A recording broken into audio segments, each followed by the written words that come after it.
আমাদের এটা স্বপ্ন দেখা শুরু। আমরা যখন পুজোর সময় সবাই মিলে বন্ধুরা ঠাকুর দেখতে যেতাম, এই বাচ্চাগুলোকে দেখতাম রাস্তার ধারে এরা ঘুরে বেড়াচ্ছে, পুজোর আনন্দমুখর দিনগুলোতে ওরা খালি গায়ে ঘুরছে। আমরা তো এত কিছু করছি, খাচ্ছি দাচ্ছি আনন্দ করছি, 4টে 5টা করে জামা পরে ঘুরছি, কিন্তু এদের গায়ে একটা সামান্য জামাও, নতুন জামাও নেই। সেই থেকে আমরা ফেসবুকে আমাদের যারা বন্ধুবান্ধব ছিল তাদের মধ্যে একটু আলোচনা করি যে এদের জন্য কি ছোট করে হলেও কিছু করা যায় না। তখন অনেকেই এতে রেসপন্স করে। তারা ফেসবুকের বন্ধু বলতে দেখো, আমাদের অনেক দিনে হারিয়ে যাওয়া বন্ধুবান্ধবদের সাথে আমাদের ফেসবুকের মধ্যে যোগাযোগ থাকে, এবং তাদেরকে আমরা বলি, তাদের থ্রুতে সেও আরও 2-4জনকে বলে।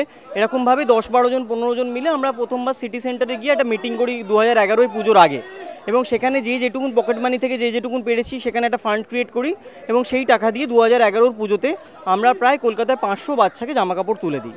এবং সেই 2011 থেকেই পথ চলা শুরু।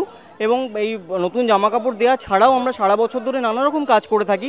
যেমন তোমরা শীতকালে আমরা ব্ল্যাঙ্কেট দিয়ে থাকি, মানে যারা রাস্তায় থাকে, রাস্তায় শোয়ে, তাদেরকে আমরা ব্ল্যাঙ্কেট দিয়ে থাকি। রাত্রিবেলায় গিয়ে যারা দেখি রাস্তায় শুয়ে আছে, একটা গায়ে কাপড়ও নেই, তাদেরকে আমরা ডিসেম্বর মাসে ব্ল্যাঙ্কেট দিয়ে থাকি।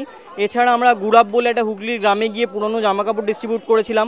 অনেক স্কুলে গিয়ে যেখানে বাচ্চাদেরকে পড়াশোনা করতে ইচ্ছুক কিন্তু তাদের বই খাতা বা পেন্সিল বা রবার এইগুলো সামান্য জিনিসগুলো নেই, তাদেরকে আমরা সেই জিনিসগুলো তুলে দিয়েছি। এরকম নানা কাজ আমরা সারা বছর ধরে করে থাকি। কেউ ব্যবসা করে, কেউ চাকরি করে, কেউ হয়তো স্টুডেন্ট আমাদের গ্রুপে যারা আছে, তারা তার সময়ের থেকে যেটুকুন বার করতে পারে উইকেন্ডে গিয়ে শনি রোববার আমরা মিট করে এই কাজগুলো করি। এবার হয়তো যেহেতু ওএলএক্স আমাদের সাথে এবছর এগিয়ে এসছে, আগামী দিনে আমরা চাইবো যে আরও এরকম কেউ আমাদের সাথে এগিয়ে আসুক, যারা আমাদের এই পরিকল্পনাগুলো আরও সুষ্ঠুভাবে আমরা করতে পারি এবং আরও ঘন ঘন করতে পারি।